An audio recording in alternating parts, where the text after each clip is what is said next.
after self-declared interim president of Venezuela Juan Guaido failed in calling on his nation's military to oust dictator Nicolas Maduro, the attempted revolt appeared to have been strangled in the cradle. Only a handful of military leaders came over to his side and the civilian protests in the major cities fizzled for the most part. Guaido himself still hasn't been arrested, but his deputy and several other opposition party leaders in the National Assembly have been locked up. This week, Guaido seemed to be getting a bit more nervous and he sent out an even more emphatic invitation to the United States. This announcement is as close as he's come to a direct plea for American troops to ride to the rescue and take Maduro into custody themselves. Associated Press Venezuelan opposition leader Juan Guaido on Saturday said he's instructed his political envoy in Washington to immediately open relations with the U.S. military in a bid to bring more pressure on President Nicolas Maduro to resign. The leader said he's asked Carlos Vecchio, who the U.S. recognizes as Venezuela's ambassador, to open direct communications toward possible military coordination.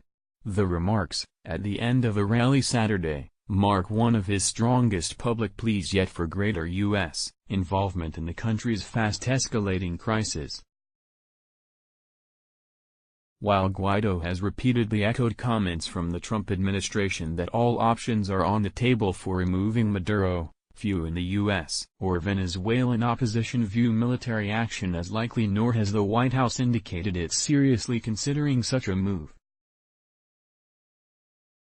Guaido's desire to have a military coordination plan is understandable, given his current position. He certainly holds the moral high ground and enjoys some broad support among the citizenry.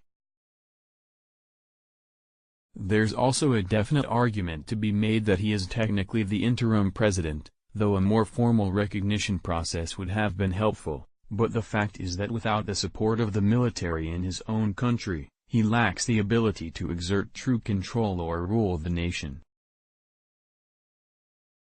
And that should remind us that what Guaido is looking for is not military coordination between our two countries. He's asking for an invasion, but the military doesn't answer to him and would not follow his directives. Meanwhile, Maduro has not only the military leadership in his corner but also the secret police, armed militia units, Russian special forces, and Cuban troops. I would love to see Maduro gone as much as anyone else.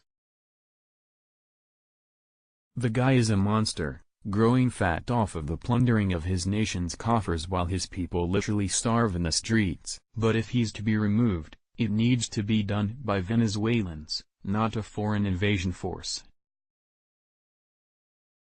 Even setting aside our country's history of military misadventures in South America, this is obviously not a war we want or deserve. The presence of foreign military units in Venezuela complicates it even further.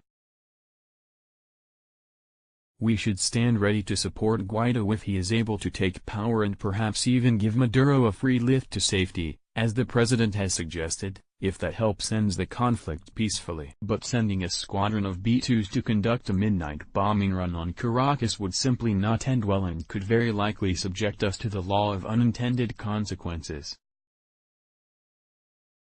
Let's block ads. Why?